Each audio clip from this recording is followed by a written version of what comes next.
ભગવાને એક ગધેડાનું સર્જન કર્યું અને કહ્યું, તું ગધેડા તરીકે ઓળખાઈશ. તું સૂર્યોદયથી લઈને સૂર્યાસ્ત સુધી થાક્યા વગર તારી પીઠ ઉપર બોજો ઉઠાવવાનું જ કામ કરીશ. તું ઘાસ ખાજે, તને બુદ્ધિ નહીં હોય અને તું 50 વર્ષ સુધી જીવીશ.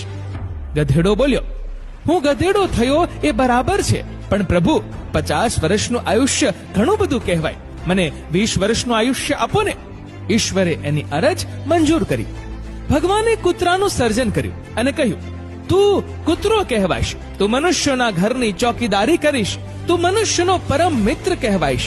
તું એણે નાખેલા રોટલાના ટુકડા ખાઈશ અને તું 30 વર્ષ જીવીશ. કૂતરાએ કહ્યું, હે પ્રભુ, 30 વર્ષનું આયુષ્ય તો ઘણું કહેવાય. 15 વર્ષ રાખો ને. ભગવાને મંજૂર કર્યું. ભગવાને વાંદરો બનાવ્યો અને કહ્યું, તું વાંદરો કહેવાઈશ. તું એક ડાળીથી બીજી ડાળી પર જુદા જુદા કરતબ કરતો